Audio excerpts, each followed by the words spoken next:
दोस्तों नमस्कार। आज फिर मैं हाजिर हूँ एक और सच्ची घटना के साथ। दोस्तों, आज की जो सच्ची घटना है वो है हमारे उत्तर प्रदेश के कानपुर ज़िले में स्थित एक गांव की, जिस गांव में रीतू नाम की लड़की अपने मम्मी पापा और एक भाई के साथ बड़े ही खुशहाल तरीके से अपने जीवन को काट रही होती है। लड़की पढ़ने में काफ़ी होशियार होती है, इसलिए उसके घर वाले उसके एक अच्छी स्कूल में पढ़ाई कराते हैं, जिससे वो करीब 2-3 साल अच्छी पढ़ाई करने के बाद एक डॉक्टर बन जाती है।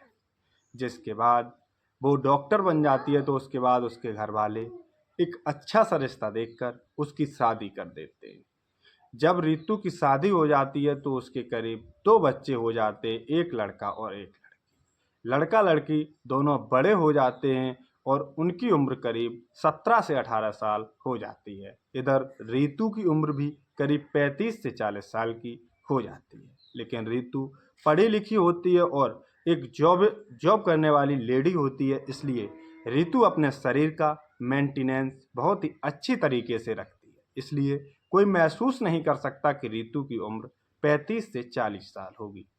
इसलिए एक दिन रितु को बहुत ही बुरी खबर मिलती है कि उसके पति का एक कार एक्सीडेंट में दुर्घटना में मौत हो जाती है, जिसके चलते उनके परिवार पर बहुत ही परेशानियों का संकट घेर पड़ता है, जिससे रितु बहुत ही टूट जाती है और उसके बच्चे भी ये सारी खबर सुनकर बहुत ही परेशान हो जाते हैं। क्योंकि रितु जो कि जॉब में लगी हुई थी वो भी अपने घर के खर्चे उठा रही थी और इधर वो जॉब से अब रिटायर होने वाली होती है। इधर उसके बच्चे बड़े हो गए होते हैं, वो पढ़ाई करने के लिए देहरादून कोटा जाते हैं और इधर जो रितु होती है वो कानपुर में ही एक अपना अच्छा आलीशान घर बनवाती है और उसमें अकेली रहना शुरू कर देती है। कुछ दिन बाद रितु को महसूस होता है कि मुझे अब अकेले ये घर खाने को दौड़ रहा है। इसलिए रितु सोचती है और वो अपने बच्चों से राय लेती है कि क्यों ना इस घर में किसी किराएदार को रखा जाए। रितु के बच्चे भी इसके लिए सहमति दे देते हैं तो रितु जो होती है वो एक किराएदार को बुलाती है, क्योंकि वहाँ वो किराएदार का बोर्ड लगा देती है। तो उस बोर्ड को देखकर एक शख्स आता है जिसका नाम राकेश होता है। राकेश भी एक गवर्नमेंट जॉब करता है और वो भी अपने बच्चों के साथ अपने घर से ही अप डाउन किया करता था। जब वो इस बोर्ड को देखता है तो वो उस नंबर पर, रितु के नंबर पर संपर्क करता है और रितु से कहता है कि मुझे आपके घर में कमरा चाहिए। तो रितु तुरंत ही उसे अपने सेकंड फ्लोर पर एक रूम किराए पर दे देती है। इधर जैसे ही राकेश को किराए पर रूम मिलता है तो वो वहीं रहना प्रारंभ कर देता है। दरअसल जो राकेश होता है इसके भी 2 बच्चे होते हैं, वो भी कोटा में तैयारी कर रहे होते हैं, क्योंकि वो भी काफ़ी बड़े बड़े होते हैं। और इधर जो राकेश होता है उसकी भी घर से जो पत्नी होती है उसकी भी किसी बीमारी के चलते उसका भी देहांत हो चुका था। इधर राकेश जब वहीं से अपनी ड्यूटी करना शुरू कर देता है और इधर जब आए दिन करीब धीमे धीमे दोनों जब एक ही घर में रहते हैं तो दोनों में बातचीत होती है, रितु में और राकेश में। धीरे धीरे इन दोनों में लव अफेयर यानी प्यार प्रसंग शुरू हो जाता है। जब इनका प्रेम प्रसंग शुरू हो जाता है तो अब इस बात की खबर ना ही रितु के बच्चों को चलती है और ना ही राकेश के बच्चों की इस बात की जानकारी मिलती है।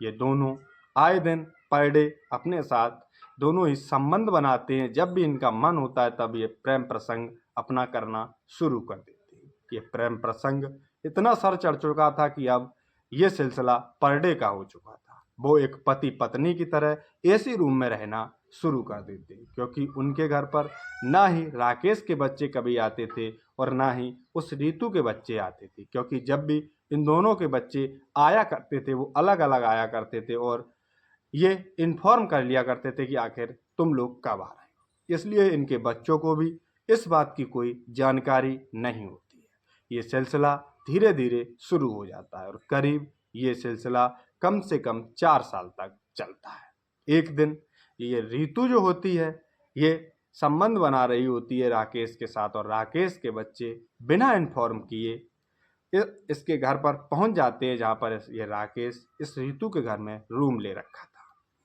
जैसे ही राकेश का बेटा इसके रूम पर पहुंचता है तो ये इन्हें तो कोई डर ही नहीं था, इसलिए ये लोग रूम का दरवाज़ा खोलकर आराम से अपने पति पत्नी की तरह रहते हैं। राकेश का जो लड़का होता है वो अचानक जब पहुंच जाता है तो वो देखता है कि इन्हें दोनों को आपत्तिजनक स्थिति में पकड़ लेता है। हालांकि वो पकड़ लेता है, चुपके से देख लेता है, लेकिन कहता कुछ नहीं। वो ये सारी बात नीचे खड़ी अपनी बहन को बताता है कि ऐसे ऐसे हमारे पिताजी और इस मकान की मालकिन संबंध बनाते हैं और ये सिलसिला इन दोनों का पता नहीं कब से चल रहा है। इस पर उसकी बहन कहती है कि चलो कोई बात नहीं, क्योंकि मालकिन का भी पति मर चुका है और हमारी भी माताजी इस दुनिया में नहीं है, इससे कोई प्रॉब्लम नहीं होती है। और ये दोनों चुपचाप कुंडी खटखटाकर उसके घर में एंट्री मारते तो वो समझते कि इन लोगों ने कुछ जाना नहीं, और वो दोनों बातें करने लगते हैं बैठ के, इस तरह तक कि ये लोग एक नाइट रुककर वापस अपनी तैयारी करने कोटा चले जाते हैं। इधर राकेश जो होता है वो अपने बच्चों को पैसे भी नहीं अब भेजता है, क्योंकि वो उसकी जॉब भी अब छूटने वाली होती है और करीब 10 से 15 दिन में ही उसकी जॉब छूट जाती है, क्योंकि वो रिटायर होने वाला होता है, इसलिए वो रिटायर हो जाता है। जब वो रिटायर होता है तो वो उससे जो फंड मिलता है वो सारा फंड वो अपने बच्चों को दे देता है, करीब अपने पास 4 से 5 लाख रुपए रखता है। वो 4 से 5 लाख रुपए वो उस रीतू को दे देता है। और इधर उसके बच्चे तैयारी कर रहे होते हैं, वो उनको जब टाइमली पैसा नहीं मिलता तो वो इस बात का विरोध करते और कहते हैं कि पिताजी आप मुझे अब टाइम से पैसे क्यों नहीं भेजते। तो इस पर राकेश कहता है कि अब मेरी जॉब छूट चुकी है, मैं तुमको टाइमली पैसे कहाँ से दूँ। लेकिन उस लड़के को सारी हकीकत जो होती है वो पता होती है, वो समझ जाता है कि ये पैसा उस रीतू के ऊपर खर्च किया जा रहा है। इधर रीतू के घर में एक बार फिर से वो लड़का और लड़की राकेश के आते हैं, जहाँ पर राकेश के साथ इन दोनों की बहस हो जाती है। तो राकेश गुस्सा होकर अपनी बेटी को लेकर अपने गांव वापस चला जाता है। इधर जो राकेश का लड़का होता है वो इस कदर गुस्से में होता है कि वो इस रीतू को ही इस दुनिया से हटाने का तय कर देता है। वो पहले तो रीतू से बहस करता है, लेकिन बाद में रीतू से वो पैसे भी मांगता है, लेकिन रीतू इस बात पर मना कर देती है कि मेरे पास कोई पैसे नहीं है तुम्हारे पिताजी के। लेकिन वो लड़का नहीं मानता, वो गुस्से में आ जाता है और गला घोंटकर वहीं पर रीतू की हत्या कर देता है। जब रीतू की हत्या हो जाती है और वो दिखने में इतनी खूबसूरत होती है कि वो भी अपने मन को नहीं रोक पाता और वो उस मरी हुई लेडी के साथ 2 से 3 बार संबंध बनाता है। वो लड़का उसके साथ संबंध बनाने के बाद वहाँ से फरार हो जाता है। यहाँ तक कि वो इस कदर गायब होता है कि इसके घर वाले, इसकी बहन और इसके पिताजी को भी इसकी जानकारी नहीं होती। इधर जो पास पड़ोसी लोग होते हैं, इसके घर से जब ये जो रीतू होती है लोगों को दिखाई नहीं देती और घर से बदबू आने लगती है, तो ये लोग जो होते हैं ये पुलिस को इन्फॉर्म करते हैं और उनके बेटे को भी बुला लेते हैं। जब इनका लड़का और बेटी रीतू के घर पर आते हैं तो वो देखते हैं कि माताजी की मौत हो चुकी है। पुलिस भी इनको अपनी अंडर कस्टडी में करके इन लड़कों से पूछती है कि आखिर तुम्हें किसी पर शक है। तो ये लड़का जो होता है वो बताता है कि सर हमारे घर पर एक किराएदार रहा करते थे जिनका नाम राकेश है, आप उनको पकड़ कर लाइए और उनको पूछिए कि आखिर मेरी माताजी के साथ हुआ तो क्या हुआ, क्योंकि हम लोग तो बाहर रहते थे। पुलिस तुरंत ही राकेश के घर पर राकेश को पकड़कर थाने ले जाती है और उससे पूछती है कि आखिर बात क्या थी। पड़ोसी भी बता देते हैं पुलिस को कि जिस दिन इसकी शायद हत्या हुई है उसी दिन शायद इन लोगों में झगड़ा हुआ है और इस झगड़े में इसका राकेश जो होता है इसका लड़का भी आया हुआ था।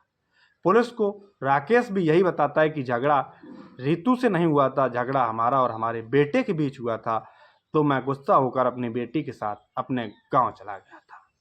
तो पुलिस राकेश से पूछती है कि आखिर तुम्हारा बेटा कहाँ है। राकेश कहता है कि सर उसकी जानकारी मुझे भी नहीं है काफ़ी दिनों से और वो कभी इन्फॉर्म ही नहीं कर रहा है मुझे। इस कदर पुलिस का जो शक होता है वो उस राकेश के लड़के के ऊपर चला जाता है। इधर पुलिस को उस पोस्टमार्टम रिपोर्ट भी मिल जाती है उस रीतू की, उसमें आ जाता है कि इस औरत के साथ किसी ने गला घोंटकर इसकी हत्या की और इसके साथ रेप किया। पुलिस तुरंत ही अब उस राकेश को लड़के को ढूंढना प्रारंभ कर देती है और उसके नाम ही FIR दर्ज कर लेती है। तो दोस्तों आज की ये सच्ची घटना कैसे दिल दहलाने वाली है, ऐसे ही अच्छी अच्छी और सच्ची घटनाओं के लिए हमारे चैनल को शेयर करें, सब्सक्राइब करें। जय हिंद, जय भारत।